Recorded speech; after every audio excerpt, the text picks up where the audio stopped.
kita membaca dari buku ini bagaimana tentara salib itu bahkan sampai merebus, memanggang dan memakan daging orang-orang Islam itu. Jadi mereka menganggap orang-orang Islam ini binatang yang bisa dimakan.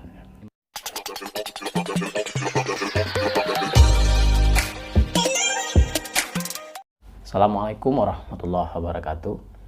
Teman-teman, bertemu lagi dengan saya dalam program Kopi Pagi. Ini adalah episode yang kedua.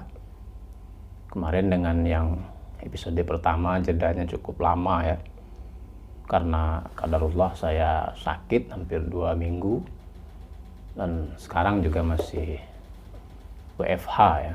Di kota Pariaman sekarang sedang diterapkan PPKM darurat, jadi kita lebih banyak di rumah. Terus beberapa hari ini juga kita akan hampir setiap hari mendapat informasi duka dari teman-teman, sahabat-sahabat. Bahkan kemarin tetangga juga ada yang meninggal karena COVID. Jadi memang pandemi ini meninggalkan luka yang sangat mendalam bagi kita, dengan kepergian saudara-saudara kita, sahabat-sahabat kita. Nah, semoga pandemi ini cepat berlalu dan kita bisa kembali ke kehidupan kita yang normal seperti biasa. Nah, pada Kopi Pagi episode yang kedua ini, kebetulan pagi ini saya tidak minum kopi ya, saya minum jahe supaya lebih segar. Bismillah. Kita biasakan minum jahe setiap pagi. Pada episode kedua ini, saya akan mereview satu buku yang berjudul Dari Puncak Baghdad, Sejarah Dunia Versi Islam. Buku ini ditulis oleh seorang sejarawan Muslim asal Afghanistan yang sekarang tinggal di Amerika Serikat. Jadi ceritanya Tamim Ansari ini, penulisnya ini, diminta oleh satu penerbit untuk menulis satu buku sejarah untuk siswa SMA di Amerika. Dan ketika dia menerima daftar isi buku itu, dia melihat tidak ada satupun bab yang menjelaskan tentang Islam dalam sejarah dunia. Padahal kita kan tahu ya, kontribusi Islam terhadap peradaban dunia modern itu sangat luar biasa sekali. Dunia modern ini berhutang sangat besar terhadap Islam. Jadi Tamim Ansari berpikir harus dibuatkan satu buku yang menulis kontribusi Islam dalam sejarah peradaban dunia. Akhirnya dia menulis buku Dari Puncak Baghdad ini. Awalnya dia mengusulkan dalam teks buku yang akan dia tulis itu untuk menyisipkan satu bab khusus tentang Islam. Tapi penerbit itu menolak, pemerintah Amerika juga menolak, karena mereka memang tidak mau tahu dengan Islam ya. Baru setelah peristiwa 9/11 yang menggemparkan itu, orang-orang di barat mulai ingin tahu tentang Islam, apa itu Islam, apa yang dilakukan oleh orang-orang di gurun pasir Arab sana, apa agama mereka. Bahkan buku yang paling laris setelah peristiwa 9/11 di barat itu adalah buku tentang Islam dan Al-Quran itu sendiri. Pada bab pertama buku ini, penulis memulai dengan mengkritik penggunaan istilah Timur Tengah. Menurut penulis, istilah Timur Tengah itu sangat bias. Timur Tengah itu kan negaranya, kalau kita lihat di peta itu ya seputar Irak, Suriah, ya, di bagian Asianya, terus juga kalau di bagian Afrika Utaranya Mesir sampai ke Maroko sana. Nah, menurut Tamim Ansari, menggunakan istilah Timur Tengah itu sangat bias Barat, karena kalau kita sebut Timur Tengah berarti kan seolah-olah kita sedang berada di Eropa Barat, kemudian kita melihat ke arah timur. Nah, itulah Timur Tengah. Kalau seandainya saya sekarang duduk di Pariaman ya, atau kita di Indonesia, wilayah yang kita sebut Timur Tengah itu kan berada pada posisi barat laut tengah ya. Kalau orang berada di Cina misalkan, wilayah yang kita sebut Timur Tengah itu berada di barat tengah. Jadi istilah Timur Tengah itu sangat bias barat. Jadi seolah-olah kita berdiri di barat, di Eropa Barat, kemudian Timur Tengahnya di sebelah timur. Maka penulis mengusulkan menggunakan istilah dunia tengah. Karena memang dia berada di tengah-tengah peta dunia. Kalau kita lihat posisi Timur Tengah itu kan dia ada di ujung bagian Asia, juga sebagian Eropa dan sebagian Afrika. Jadi dia berada di tengah-tengah antara tiga benua itu. Lalu diceritakan berikutnya tentang sejarah peradaban manusia yang dimulai dari dunia tengah itu. Peradaban manusia itu kan dimulai dari sungai-sungai berarus lambat ya. Kalau peradaban Cina itu kan bermula dari lembah Huanghe. Disitulah peradaban Cina mulai lahir. Peradaban India itu mulai dari sungai Indus, dan peradaban Mesir, Afrika itu dimulai dari sungai Nil. Tapi tempat favorit ya peradaban manusia yang dianggap sebagai awal mula peradaban manusia itu adalah antara sungai Tigris dan Efrat. Itu disebut Mesopotamia. Mesopotamia itu artinya di antara dua sungai. Karena lokasi ini sangat-sangat strategis, diapit oleh dua sungai dan dia lokasinya sangat terbuka. Berbeda dengan sungai Nil yang di sisi timurnya diapit oleh rawa-rawa, kemudian di baratnya ada gurun Sahara dan di utaranya ada terbing-terbing terjal, sehingga sungai Nil itu hanya terbuka pada posisi selatan, sehingga dia memiliki benteng pertahanan alami. Tapi Mesopotamia itu wilayah terbuka sehingga dia sangat rawan untuk diserang dari luar. Jadi masyarakatnya betul-betul terbuka dan selalu siap mempertahankan diri dari serangan dari luar. Nah, 5.500 tahun yang lalu wilayah Mesopotamia ini dihuni oleh orang-orang Sumeria. Mereka sudah mulai mengenal aksara ya. Dari sinilah tulisan mulai ditemukan. Meskipun tulisannya tentu tidak secanggih sekarang. Mereka baru bisa menulis lambang-lambang tertentu, misalkan untuk matahari, untuk gunung, untuk hewan-hewan ya.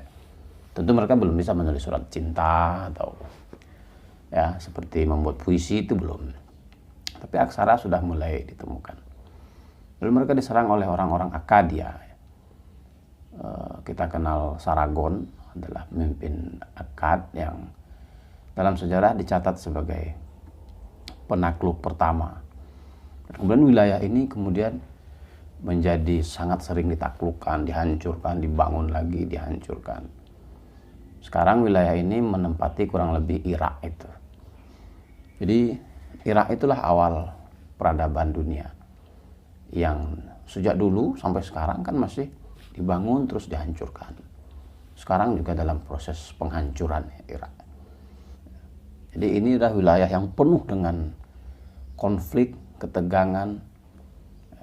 Seorang raja bernama Nabukadnezar kemudian menghancurkan Yerusalem untuk pertama kalinya dan menawan, memperbudak orang-orang Yahudi sampai wilayah ini kemudian dikuasai oleh Sasania sampai nanti ditaklukkan oleh umat Islam. Jadi itulah peradaban pertama di wilayah yang kita sebut dengan dunia tengah itu atau Timur Tengah. Sementara peradaban lain pada masa itu adalah peradaban Romawi, ya, Bizantium. Bizantium itu sebetulnya adalah Romawi Timur. Romawi Baratnya sudah hilang, sudah tidak terlacak lagi sejarahnya sekarang. Jadi Romawi itu terbagi dua. Romawi Barat yang berpusat di Italia, di Roma gitu ya. Kemudian Romawi Timur. Romawi Barat nasibnya tidak terlalu bagus ya. Mereka diserang oleh orang-orang Galia tahun 390 sebelum Masehi dan menghancurkan catatan sejarah Romawi Barat. Jadi kita sampai sekarang tidak tahu begitu banyak tentang Romawi Barat. Tapi beda dengan Romawi Timur yang kemudian kita kenal ibu kotanya Konstantinopel yang luar biasa dan menjadikan Kristen sebagai agama resmi negara oleh Konstantin pada masa itu. Jadi itulah yang menguasai dunia pada masa sebelum Islam. Jadi ada Sasania dengan wilayah yang sedemikian besar di timur, kemudian di barat ada Bizantium atau Romawi Timur. Nah, ke selatan ada gurun pasir Arab.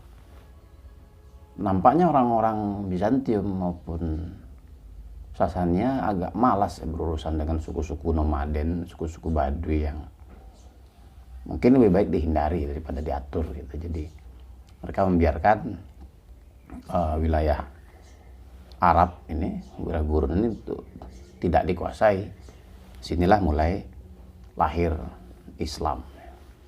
Pada bab berikutnya Ansari menulis tentang sejarah kelahiran Islam, ya, bagaimana Rasulullah kecil kemudian menikah dengan Khadijah, menjadi nabi, dan yang sangat penting sebetulnya adalah Rasulullah SAW ini dikelilingi oleh sahabat-sahabat yang luar biasa. Ada Abu Bakar yang begitu bijaksana, ada Umar yang meledak-ledak, ada Utsman yang entrepreneur, ya, kaya raya tapi sangat-sangat dermawan. Ada Ali anak muda yang usianya terpaut 30 tahun dengan Nabi Muhammad masih muda. Jadi Nabi Muhammad wafat itu Ali 30 tahun usianya kurang lebih. Tapi sangat visioner. Dan sahabat-sahabat yang lain. Umar misalkan yang kita tahu sebelum masuk Islam adalah pembenci nomor 1 Rasulullah dan berniat membunuh Rasulullah SAW, tapi akhirnya masuk Islam setelah mendengar adiknya membaca Al-Quran. Dan setelah dia masuk Islam, dia menjadi pedangnya Rasulullah. Ya, dia begitu mencintai Rasulullah, bahkan ketika Rasulullah wafat, orang-orang mengabarkan wafatnya Rasulullah, Umar bergegas datang ke kerumunan orang-orang itu dan mengacungkan pedangnya. Kalau kita nonton film Umar itu, Umar datang memarahi orang-orang yang mengatakan Rasulullah wafat. Tidak, Rasulullah tidak wafat. Ya, Rasulullah hanya pergi ke langit 40 hari seperti Musa pergi ke langit. Nanti Rasulullah akan turun lagi. Umar tidak percaya orang seperti Rasulullah itu akan wafat. Tidak mungkin, katanya. Sehingga dia menantang berkelahi orang-orang yang mengatakan Rasulullah wafat. Lah orang-orang kan bingung, ya. Mau dibantah ini Umar, nanti kita pula yang jadi masalah, ya kan. Akhirnya orang membiarkan saja Umar mengatakan Rasulullah tidak wafat. Hingga datang Abu Bakar, "Hai Umar, diam, kamu diam. Dengarkan saya," kata Abu Bakar. "Hai orang-orang, hai umat manusia, siapa yang menyembah Muhammad, ketahuilah Muhammad telah wafat. Tapi siapa yang menyembah Allah, ketahuilah Allah abadi selamanya." Umar kemudian jatuh tersungkur menangis. Bayangkan orang seperti Umar menangis karena dia menyadari bahwa orang dicintainya Rasulullah SAW benar-benar telah wafat. Ini adalah cerita yang mengharukan, ya, saya kira, ya. Nah, kemudian Rasulullah wafat, jenazah Rasulullah masih diurus. Orang-orang Ansor sudah berkumpul di Bani Sakifah, di Sakifah Bani Sa'adah, ya. Mereka menunjuk pengganti Rasulullah dari kalangan mereka sendiri. Itulah kemudian yang membuat Abu Bakar, Umar, dan Abu Ubaidah untuk datang ke Sakifah itu, ke aula pertemuan orang-orang Ansor. Dan pendek cerita, disepakatilah Abu Bakar sebagai khalifah pengganti Rasulullah. Padahal pada waktu itu jenazah Rasulullah masih sedang diurus pemakamannya. Nah, inilah yang oleh sebagian orang, walaupun ini sejarahnya diperdebatkan, membuat Ali agak tersinggung, sehingga muncullah kelompok pendukung Ali. Bukan Alinya sebetulnya, tapi para pendukung Ali yang ini kan Ali masih menyelenggarakan jenazah Nabi. Kenapa orang-orang ini sudah memilih pemimpin, memilih khalifah pengganti Rasulullah? Nah, ini mulai cikal bakal nanti terjadi konflik berkepanjangan dalam dunia Islam. Tapi pendeknya terpilihlah Abu Bakar menjadi khalifah. Selama 2 tahun Abu Bakar menunjukkan kemampuannya memimpin yang luar biasa, tapi umur beliau tidak lama memimpin umat Islam, digantikan oleh Umar bin Khattab yang memimpin 10 tahun, yang kita tahu menjadi cerita-cerita yang sangat melegenda. Bagaimana ketawaduan Umar bin Khattab, bagaimana tanggung jawab dia memimpin, dan ini perlu dicontoh oleh para pemimpin kita. Memimpin seperti Umar, tegas terhadap orang-orang jahat, terhadap orang-orang yang korup, terhadap orang-orang yang penguasa-penguasa yang zalim terhadap rakyatnya, tapi begitu lembut terhadap masyarakat miskin. Itulah luar biasanya Umar. Tapi Umar terbunuh setelah 10 tahun menjadi khalifah. Lalu terpilihlah Utsman. Utsman adalah seorang sahabat kaya yang dermawan, yang hidupnya zuhud. Meskipun dia kaya, tapi dia tidak mau bermewah-mewah. Dan pada masa Utsman inilah mulai terjadi kekisruhan.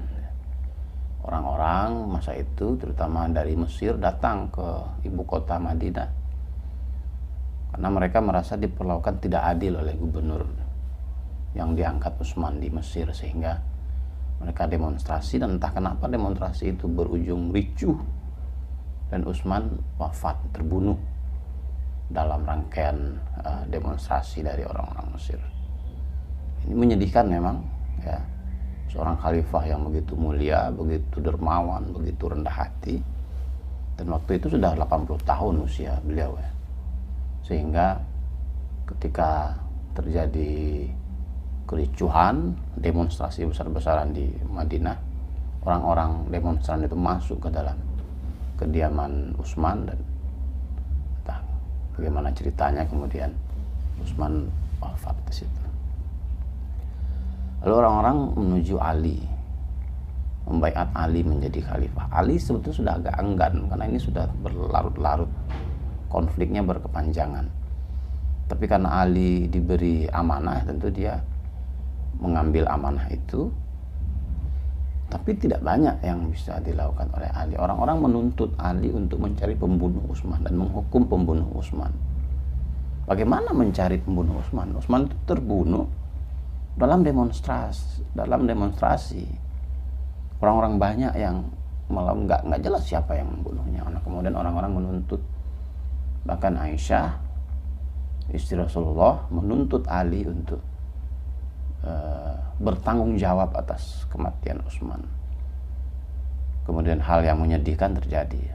Terjadilah perang Jamal, perang antara Ali dan Aisyah. Bayangkan, satu istri Rasulullah yang sangat dicintai Rasulullah, satu menantu Rasulullah, berperang. Ali menang dalam perperangan itu, tapi kita bisa bayangkan betapa perasaan Ali.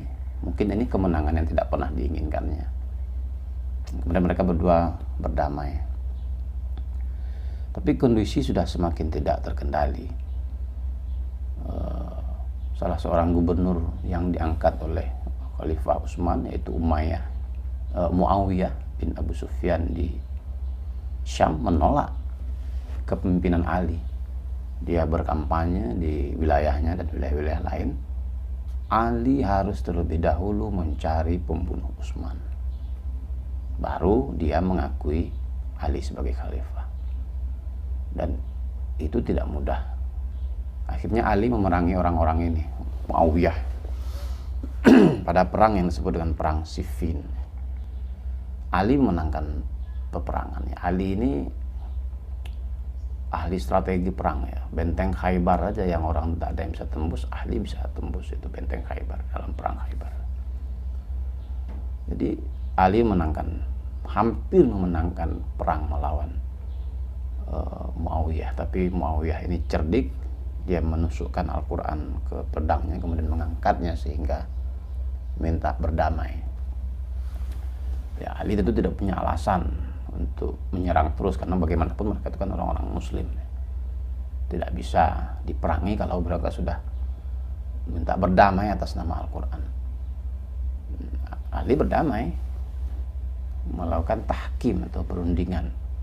Sebagian besar pengikut Ali merasa kecewa dengan tahkim ini, sehingga mereka keluar, dan mereka dikenal dengan kelompok Khawarij yang mengatakan Muawiyah itu kafir, dan Ali juga ikut-ikutan kafir karena telah mau berunding dengan Muawiyah.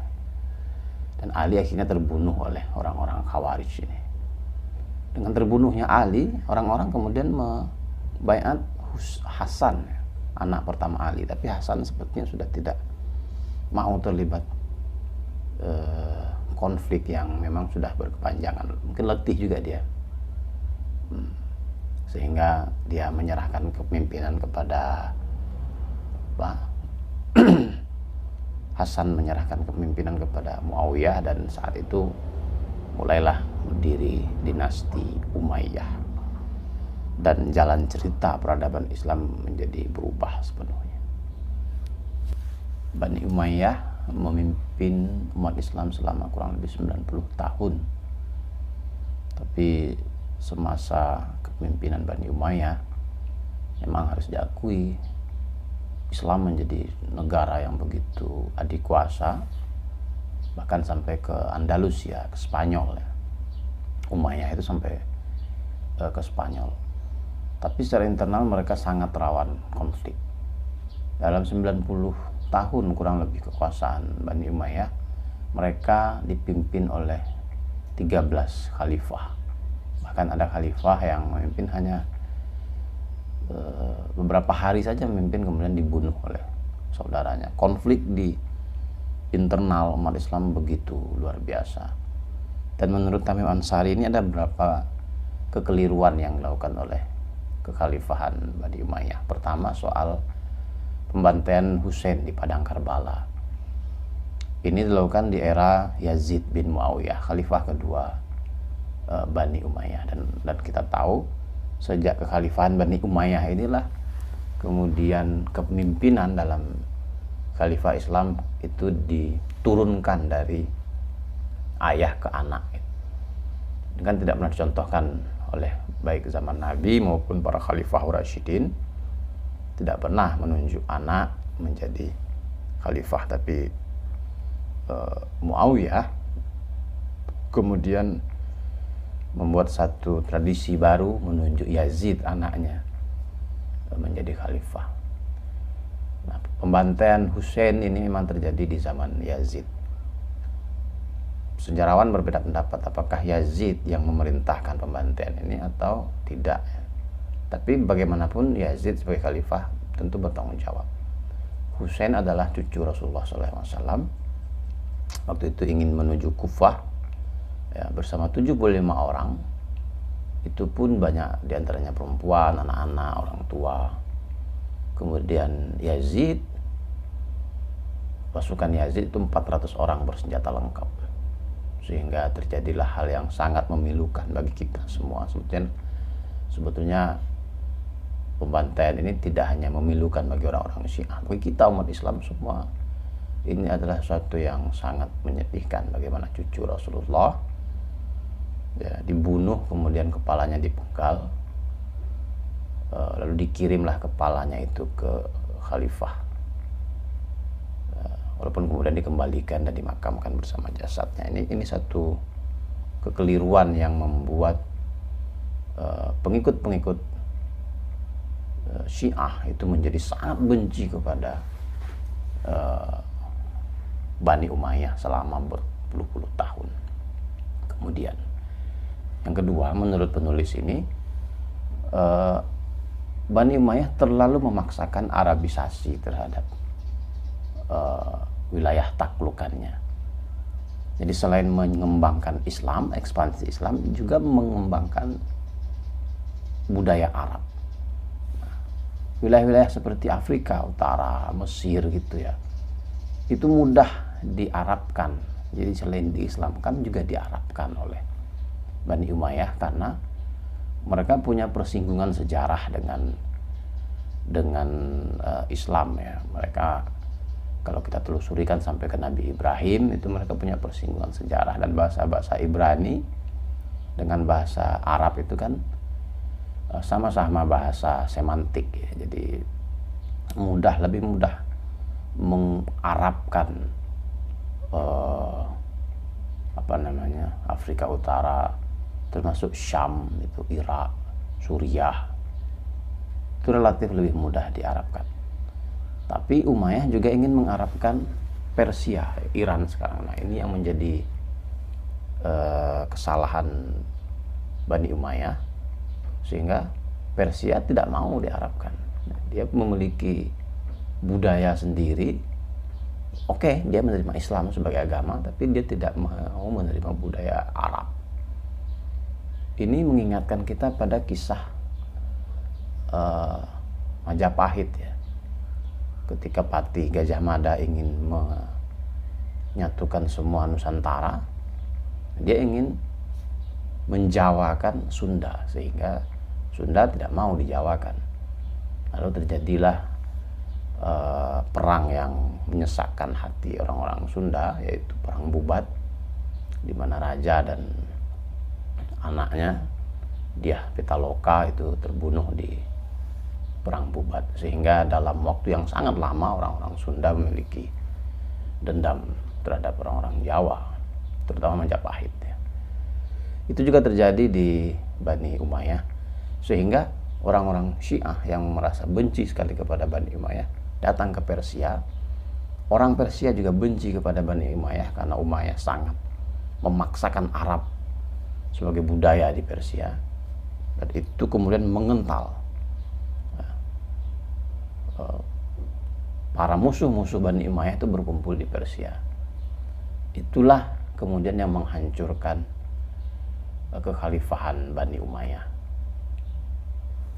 Ini adalah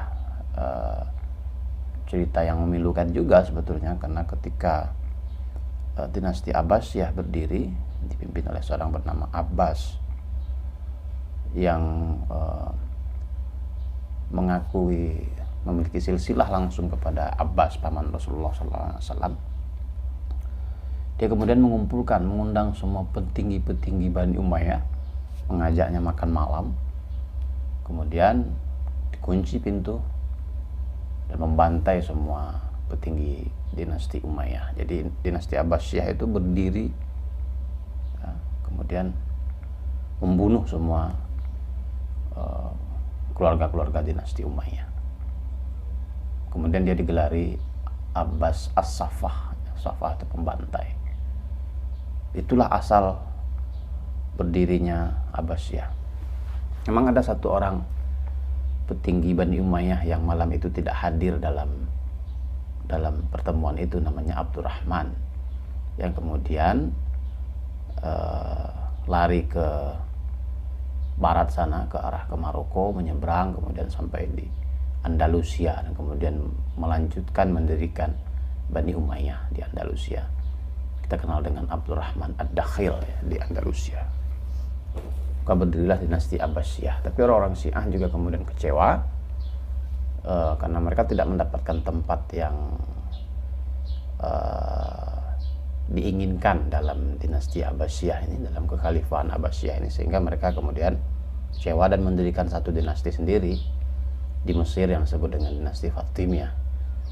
Kemudian Abdurrahman, petinggi dinasti Umayyah yang tadi lolos, mendirikan satu dinasti juga di satu kekhalifahan juga di Andalusia, di Cordoba, yang disebut melanjutkan dinasti Umayyah. Jadi pada masa itu sudah ada 3 kesultanan, belum ada kesultanan waktu itu. Semasa itu ada 3 kekhalifahan. Yang paling besar adalah kekhalifahan Abbasiyah di Baghdad, kemudian ada kekhalifahan Fatimiyah di Mesir yang kemudian mendirikan Universitas Al-Azhar di Mesir, dan kekhalifahan Umayyah di Andalusia di Spanyol. Jadi sudah terpecah menjadi 3 kekuatan. Memang yang terbesar tetap Abbasiyah di Baghdad. Nah, ada satu eh, kebiasaan yang mulai dilakukan oleh raja-raja Abbasiyah, yaitu merekrut orang-orang Turki, budak-budak Turki untuk dijadikan pengawal. Jadi mereka pergi ke pasar budak, orang-orang Turki yang kasar-kasar itu dijadikan budak, dibeli sejak kecil, kemudian dididik secara militer, kemudian orang-orang Turki ini menjadi pengawal-pengawal kerajaan, pengawal-pengawal khalifah. Dan itu tidak hanya dilakukan oleh Khalifah Abbasiyah, tapi juga oleh gubernur-gubernur yang ada di wilayah kekhalifahan yang sangat besar itu.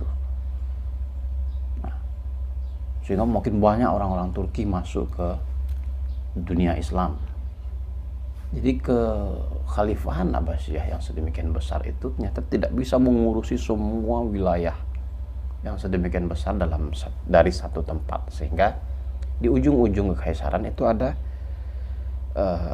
raja-raja kecil, daerah-daerah yang secara administrasi masih mengakui kekuasaan khalifah di Baghdad, tapi mereka otonom sebetulnya. Mereka mengurusi diri mereka sendiri, mereka mengelola pajak masyarakat sendiri, dan mereka juga merekrut budak-budak Turki sendiri. Budak-budak itu disebut dengan mamluk. Mamluk itu artinya budak. Jadi orang Turki yang direkrut itu menjadi pengawal-pengawal pribadi raja-raja kecil yang ada di daerah-daerah. Sementara di kekhalifahan orang-orang Turki sudah sedemikian banyak sehingga khalifah sudah jarang muncul ke publik. Yang kelihatan itu adalah budak-budak Turkinya. Jadi mereka sampai dibuatkan satu istana khusus, bangunan khusus, tempat khusus untuk para budak-budak ini, dan khalifah tinggal bersama budak-budak itu. Nah, di salah satu kerajaan kecil bernama Samania, dia juga memiliki mamluk, juga memiliki budak. Tapi budaknya Samania ini pengen juga jadi raja. Akhirnya dia membunuh raja Samania dan mendirikan kerajaannya sendiri. Jadi budak Turki ini masa jadi budak terus, ya pengen juga dong jadi raja. Akhirnya dia mendirikan sebuah kerajaan mamluk pertama yang disebut dengan Ghaznawi. Kemudian Ghaznawi mulai beroperasi sebagai sebuah kerajaan. Lalu dia diserang oleh suku Oghuz. Oghuz itu adalah salah satu suku Turki, oleh sebuah keluarga yang disebut dengan Seljuk. Seljuk kemudian mengalahkan Ghaznawi ini. Kemudian Seljuk sendiri kemudian menjadi satu kesultanan yang sedemikian besar, yang tadi itu secara administrasi dia masih mengakui Khalifah Abbasiyah, tapi dia sendiri mengatur dirinya sendiri secara otonom. Dan karena dia Seljuk berada di perbatasan dengan Eropa, dengan kerajaan Bizantium, Seljuk sering melakukan perang melawan Bizantium. Salah satu yang terkenal ya kita kenal adalah perang Manzikert, ya, di mana seorang panglima Seljuk, Arpa Aslan, itu memenangkan pertarungan melawan Kaisar Romawi. Jadi Seljuk mulai berkuasa, walaupun secara administrasi dia masih mengakui kekhalifahan Abbasiyah, tapi sebetulnya dia mengotonomkan dirinya sendiri.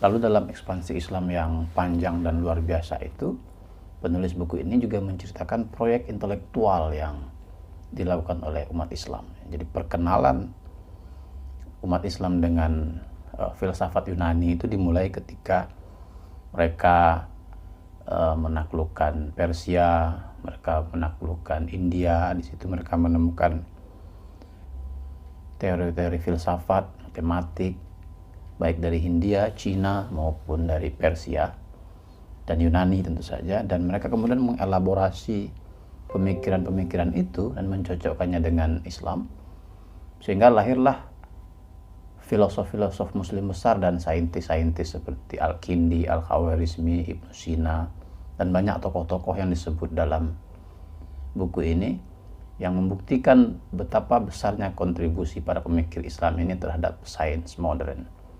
Di 7 abad sebelum orang-orang barat menemukan sains, itu Islam sudah menemukannya. Hanya saja memang dalam dunia Islam sains ini tidak berkembang setelah ditemukan. Nanti diceritakan juga kenapa di barat penemuan sains itu menjadi bertahan lama. Tapi di Islam tidak demikian. Nanti ada diceritakan di buku ini. Lalu pada bab-bab selanjutnya itu diceritakan tentang pertemuan Islam dengan barat dan mulai menurunnya peradaban Islam dan sampai nanti betul-betul hancur ketika Mongol datang menyerang Islam. Ada 2 malapetaka yang disebutkan dalam buku ini. Yang pertama adalah Perang Salib. Perang Salib yang diserukan oleh Paus Urbanus II yang menyerukan umat Kristen di Eropa untuk merebut kembali Yerusalem dari tangan orang-orang Islam, di mana Perang Salib pertama itu cukup menyakitkan bagi orang-orang Islam. Kita membaca dari buku ini bagaimana tentara salib itu bahkan sampai merebus, memanggang dan memakan daging orang-orang Islam itu. Jadi mereka menganggap orang-orang Islam ini binatang yang bisa dimakan. Itu sangat mengerikan. Walaupun pada akhirnya umat Islam kembali bisa merebut Palestina melalui Salahuddin Al-Ayyubi. Tapi perang salib itu sendiri memberikan dampak yang luar biasa terhadap Eropa. Di buku ini diceritakan bagaimana Eropa yang awalnya adalah negara miskin, kemudian menjadi kaya raya, dan efek dari perang salib membuat Eropa melakukan penjelajahan ke berbagai dunia, sehingga kita tahu Columbus akhirnya secara tidak sengaja menemukan benua Amerika dan menemukan emas yang banyak sekali di sana yang membuat Eropa kaya raya dan mulai menjajah dunia timur. Dan karena sejak awal orang-orang Muslim di timur memang tidak bersatu, selalu berkonflik antar mereka, sehingga orang-orang Eropa dengan emas yang dimilikinya dari Amerika bisa dengan mudah untuk menghasut, mengadu domba orang-orang Muslim, sehingga orang-orang Muslim di timur saling menghancurkan antar mereka sendiri. Lalu malapetaka yang kedua adalah serangan dari Mongol. Ini yang sangat memilukan, menyakitkan, bahkan sampai Baghdad itu hancur lebur ya. Hulagu Khan itu menyerang Baghdad pada 3 Februari 1258, itu menghancurkan kota itu sehancur-hancurnya dan mengakhiri kekhalifahan Abbasiyah. Memang kemudian setelah kehancuran Baghdad itu muncul kembali harapan dengan lahirnya 3 kerajaan Islam, yaitu Turki Utsmani yang paling besar, kemudian Safawi di Persia, dan kerajaan Moghul di India. Turki Utsmani kita tahu berhasil menaklukkan Konstantinopel, walaupun pada abad ke-15 itu Konstantinopel barangkali artinya sudah tidak sepenting sebelumnya. Jadi penaklukan Konstantinopel itu hanya simbolik sebetulnya. Saya sering merenung seandainya Konstantinopel itu ditaklukkan pada masa Umayyah atau Abbasiyah, itu mungkin seluruh Eropa itu sudah Islam. Tapi pada saat Muhammad Al-Fatih menaklukkan Konstantinopel, sebetulnya posisi Bizantium sudah sangat lemah. Jadi artinya secara militer, secara politik tidak begitu penting, tapi secara psikologi, karena Konstantinopel itu adalah simbol peradaban Barat, maka memindahkan ibu kota Utsmani ke Konstantinopel itu sesuatu yang luar biasa secara simbolik. Kemudian juga diceritakan bagaimana Kesultanan Moghul di India, bagaimana Shah Jahan mendirikan Taj Mahal, tapi dia sendiri kemudian digulingkan oleh anaknya. Dan bagian-bagian akhir buku ini menceritakan bagaimana dominasi orang-orang Barat terhadap dunia Islam, terutama setelah kekalahan Turki Utsmani di Perang Dunia Pertama, di mana orang-orang Eropa kemudian membagi-bagi wilayah kekuasaan Turki Utsmani ini melalui sebuah perjanjian yang disebut dengan perjanjian Sykes-Picot. Sykes dan Picot adalah diplomat Inggris dan Prancis yang kemudian membagi wilayah kekuasaan Utsmani itu, dibagi-bagi untuk mereka. Jadi Irak itu menjadi milik Inggris, Suriah itu menjadi milik Prancis misalkan, Yordania menjadi milik Inggris dan lain-lain. Lalu diceritakan juga tentang konflik Palestina, dan saya kira cerita Tamim Ansari tentang Palestina ini juga cukup objektif untuk kita baca. Dan di sini juga ceritakan banyak sekali tentang tokoh-tokoh Islam seperti Sayyid Ahmad Khan, Jamaluddin Al-Afghani, Gamal Abdul Nasser, Muhammad bin Abdul Wahab, dan tokoh-tokoh Muslim yang lain. Jadi itulah review buku Sejarah Dunia versi Islam ini, sangat menarik dan bahasa yang digunakan sangat populer dan provokatif. Jadi saya juga menyarankan selain baca buku ini, nanti kita juga membaca referensi-referensi yang lain supaya pengetahuan kita lebih berimbang tentang sejarah peradaban dunia. Itulah pada episode kali ini tentang buku dari Puncak Baghdad, Sejarah Dunia versi Islam. Mudah-mudahan bermanfaat dan kita akan ketemu lagi pada Kopi Pagi episode berikutnya. Assalamualaikum warahmatullahi wabarakatuh.